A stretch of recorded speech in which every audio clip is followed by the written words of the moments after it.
बघा, 300 मीटर लांबीची रेल्वे पुलास 39 सेकंदात ओलांडते, तर ती सिग्नल खांबास 18 सेकंदात ओलांडते, तर पुलाची लांबी किती?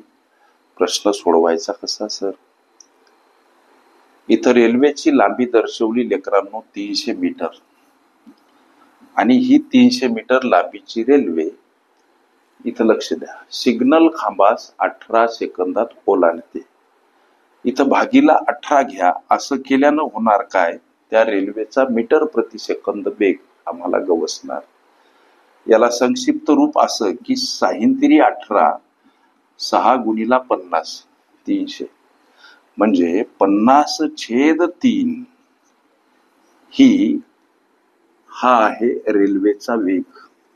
रेल्वेचा वेग मात्र मीटर प्रति सेकंद. आता सूत्र लक्ष द्या, अंतर बराबर वेळ गुणिला वेग. अंतर ह्या भागामध्ये प्रश्नामध्ये दर्शवलेली रेल्वेची लांबी आणि विचारलेली पुलाची लांबी समाविष्ट करावी लागते. या पुलाची लांबी x समजू.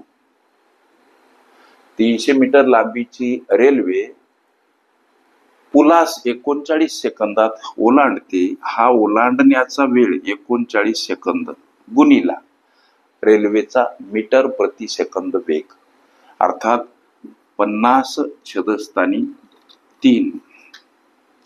लेकरांनो लक्ष द्या, 13×39 म्हणजे हे 13, इकडं 300 अधिक x बराबर 13 गुणिला 50. 300 अधिक x बराबर हा गुणाकार 13×5 65, त्यावर 0. या x ला एकटं करा, 650 कडे जाताना 300 वजा स्वरूपात मांडावे लागतात.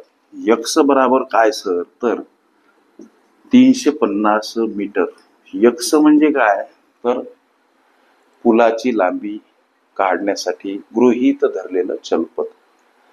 प्रश्नामध्ये पुलाची लांबी किती असा प्रश्न 350 मीटर हे या प्रश्नाचं उत्तर पर्याय क्रमांक डी मध्ये दर्शवलेलं आहे. ओके. रेल्वे प्रश्न अंतर वेळ वेग ह्या माझ्या प्लेलिस्ट अवश्य बघा.